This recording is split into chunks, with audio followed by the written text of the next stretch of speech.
नमो नमः। आइए बच्चों, आज हम लोग रुचिरा भाग 3 का 8वां अध्याय संसार सागरस्य नायकाः, संसार सागर के नायक, इस पाठ का अध्ययन करेंगे।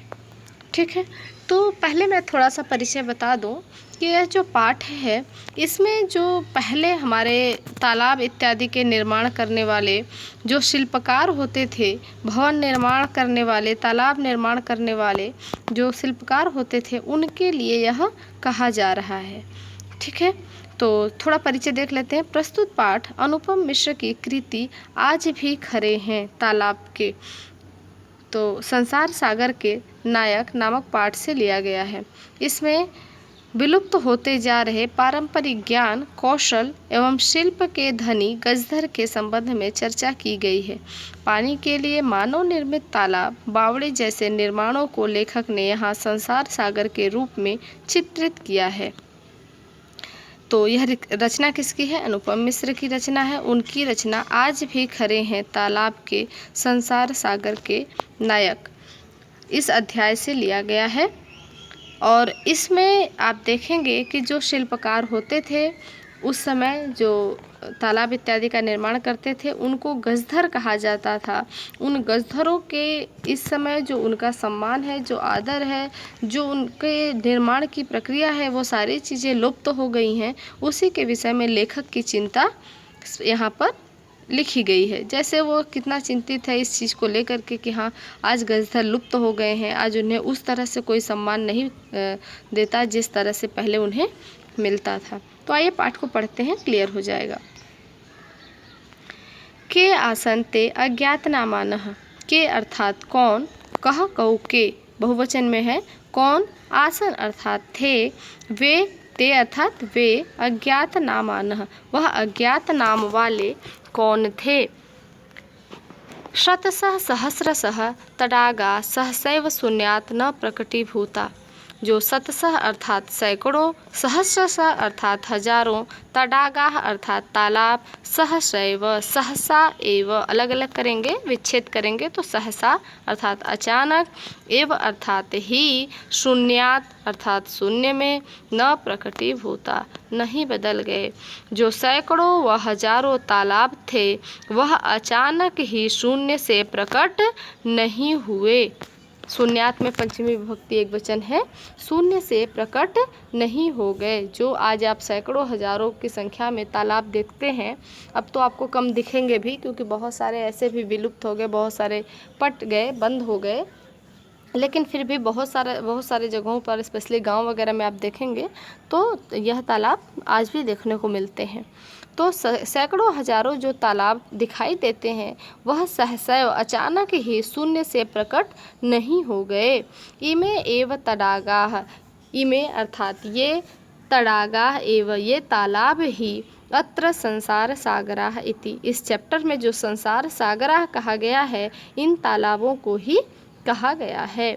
एतेषाम आयोजनस्य, इनके आयोजन के, नेपथ्य अर्थात पीछे, नेपथ्य का अर्थ होता है पीछे, जैसे पर्दे के पीछे को हम क्या बोलते हैं? नेपथ्य, बैकग्राउंड से।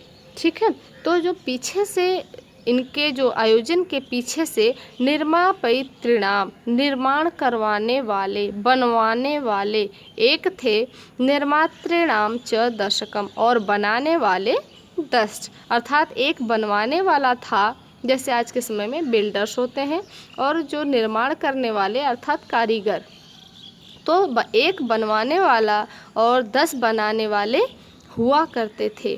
एतत एककम दशकम, यह 1 और 10 आहत्य अर्थात मिलाकर, शतसम सहस्रम वा रचयत स्म, शतकम अर्थात सैकड़ों, हजारों, वा रचयत स्म, ये 1 और 10 मिल करके सैकड़ों हजारों की संख्या में तालाबों का निर्माण किया करते थे। परम विगतेषु 200 वर्षेषु नूतन पद्धत्या समाजेन यत्किंचित् पठितं तेन समाजेन एककं, दशकं, सहस्रकं च इत्येतानि शून्ये एव परिवर्तितानि। कह रहे हैं परम विगतेषु, किंतु विगतेषु अर्थात बीते हुए द्विशत वर्षेषु 200 वर्षों में नूतन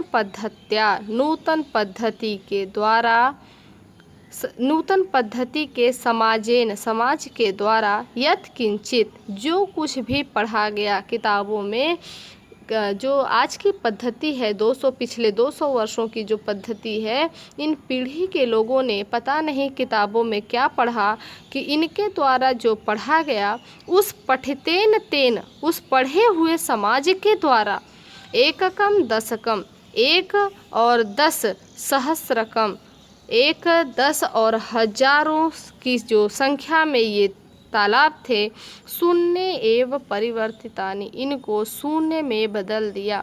उस पढ़े हुए समाज ने इकाई, दहाई और हजार को शून्य में ही बदल दिया।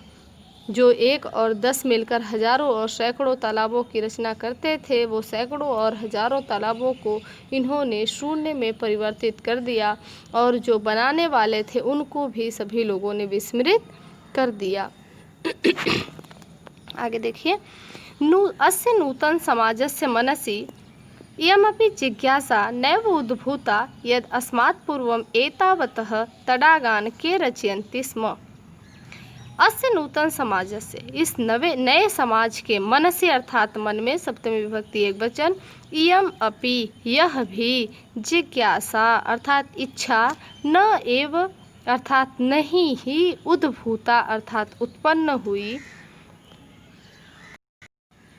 कि अस्मात् पूर्वम, हमसे पूर्व, एतावतः तडागान, ऐसे तालाबों के, रचयन्ति स्म, जो इन लोगों का जो तालाब इन्होंने निर्माण किया, वह अस्य नूतन समाजस्य, इस नूतन समाज के मन में भी ऐसी जिज्ञासा उत्पन्न नहीं हुई कि हमसे पूर्व, अस्मात् पूर्वम, हमसे पूर्व, एतावदः तडागान के रचयन्ति स्म, ऐसे तालाबों का निर्माण किसने किया।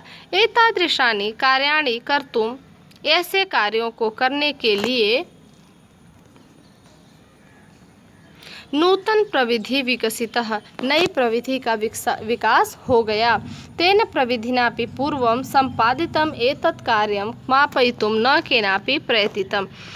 लेखक कह रहे हैं कि जो नई पीढ़ी आई, नया समाज आया, इस नए समाज के मन में यह जानने की जिज्ञासा, जानने की इच्छा भी उत्पन्न नहीं हुई कि इससे पहले, जैसे अभी जो मशीनों से जो कार्य किया जा रहा है, मशीनों से तालाब, कुएं इत्यादि बहुत सारी चीज़ें निर्माण किए जा रहे हैं, लेकिन इन तालाबों को जो आज यह तकनीकी है, विकसित हुई है, उस तकनीकी के पहले भी, इस विधि के पहले भी यहाँ पर यह कार्य, एतत् कार्यम तेन प्रविधिना भी पूर्वम, इस प्रविधि, इस टेक्नोलॉजी के पूर्व भी जो संपादित यह कार्य है, तालाब निर्माण का यह कार्य है, इसको मापयितुम, मापने का किसी ने भी प्रयास नहीं किया। अद्य ये अज्ञात नामानः वर्तन्ते, आज ये अज्ञात नाम वाले हैं, अर्थात आज इन शिल्पकारों को, आज इन गजधरों को कोई नहीं जानता। पूरा ते बहुप्रथिता आसन, किंतु ये पहले अर्थात प्राचीन काल में बहुप्रथिता अर्थात बहुत ही अधिक प्रसिद्ध हुआ करते थे। अशेषे ही देशे तडागाः निर्मीयन्ते स्म, अशेषे अर्थात संपूर्ण देश में, अशेषे मतलब कोई भी जगह शेष नहीं है, ऐसे अशेषे देशे संपूर्ण देश में तडागाः निर्मीयन्ते स्म, यह तालाब बनाए जाते थे। निर्मातारोपी और बनवाने वाले भी अशेषे देशे निवसन्ति स्म, संपूर्ण देश में व्याप्त होते थे, अर्थात इनके बनाने वाले भी संपूर्ण देश में रहते थे और यह तालाब भी पूरे संपूर्ण देश में हर जगह व्याप्त हैं। गजधरः इति सुंदर शब्दः तडाग निर्मातॄणां सादरं स्मरणार्थम, यह जो गजधर शब्द है, यह सुंदर तालाबों को बनाने वालों के लिए सादर स्मरणीय है, उनके लिए, उनके तालाब निर्माण करने वालों के लिए आदर पूर्वक स्मरण किया जाता है, उनके स्मरण करने के लिए यह शब्द कहा जाता है। राजस्थानस्य केषुचित् भागेषु, राजस्थान के कुछ भागों में शब्दोयम अद्यापि प्रचलति, यह शब्द आज भी प्रचलित है। कौन सा शब्द? गजधरः। यह गजधर शब्द जो है वह राजस्थान के कुछ भागों में आज भी बोला जाता है, आज भी प्रचलित है। कह गजधर, यह गजधर कौन है? तो कह रहे हैं यह गज परिमाणम धारयति स गजधर, जो गज के माप को धारण करता है। गज अर्थात एक गज जो है मापन का एक क्या है? इकाई है। ठीक है, जैसे आप बोलते हैं 1 मीटर, 2 मीटर, 10 मीटर, ऐसे ही गज, 1 गज, 2 गज ज़मीन, 3 गज ज़मीन, 2 गज कपड़े, ऐसे होता है ना। तो यह मापन की एक इकाई है जो 3 फुट, 1 गज में कितने फीट होते हैं? 3 फुट, फुट या फिट जैसे आप कहते हैं ना। तो यह गज परिमाणम, जो गज के परिमाण को, माप को धारण करता है, वह गजधर कहलाता है। गज परिमाणम एवं मापन कार्य उपयुज्यते, गज परिमाण मापन के कार्य में उपयोग किया जाता है। समाजे, समाज में त्रिहस्तम परिमाणात्मकीं लौहयष्टिं हस्ते गृहीत्वा चलन्तः गजधरा इदानीं शिल्परूपेण नैव समादृताः सन्ति। अच्छा देखिए, समाजे, समाज में 3 हाथ के माप वाली लोहे की छड़ी को हाथ में लेकर चलते हुए गजधर अब शिल्पी के रूप में आदर नहीं प्राप्त करते हैं। कह रहे समाजे, समाज में, सप्तमी विभक्ति एकवचन, त्रिहस्तः 3 हाथ की, परिमाणात्मकीं लौहयष्टिं परिमाण वाली, 3 हाथ के परिमाण वाली जो लोहे की छड़ होती है, उस लोहे की छड़ को हस्ते गृहीत्वा हाथ में लेकर चलन्तः चलते हुए गजधरा, यह जो गजधर हैं, इदानीम इस समय शिल्पी रूपेण शिल्पी के रूप में न समादृताः, समादृत अर्थात अच्छी प्रकार आदर नहीं प्राप्त करते हैं, शिल्पी के रूप में आदर प्राप्त नहीं करते हैं। गजधरः यह समाजस्य गांभीर्यं मापयेत्, जो समाज की गंभीरता को, गहराई को मापते हैं, उन्हें गजधर कहा जाता था। इसी रूप में वो परिचित थे। आगे देखिए, गजधरा वास्तुकारः आसन, जो गजधर थे वो वास्तुकार थे। वास्तुकार का मतलब क्या है? जो भवन इत्यादि का निर्माण करने वाले होते थे। तो पहले ये तालाब भी बनाते थे और क्या करते थे? वास्तुकार भी थे, अर्थात शिल्प इत्यादि का कार्य भी करते थे। भवन इत्यादि का जो निर्माण होता था वह कार्य भी गजधर ही करते थे। तो कामम, भले ही, कामम अर्थात भले ही, ग्रामीण समाजो भवतु नगर समाजो वा तस्य नवनिर्माणस्य सुरक्षा प्रबंधनस्य च दायित्वं गजधरा निभालयन्ति स्म। भले ही ग्रामीण समाज हो या नगर समाज हो, नागर समाज अर्थात जो चाहे गांव हो चाहे सिटी हो, हर जगह पर नवनिर्माण का, भवन बनाने का, बिल्डिंग्स बनाने का और उसकी सुरक्षा का प्रबंध, उसकी सुरक्षा के प्रबंध का दायित्व गजधरा निभालयन्ति स्म, जो गजधर होते थे वह निभाते थे।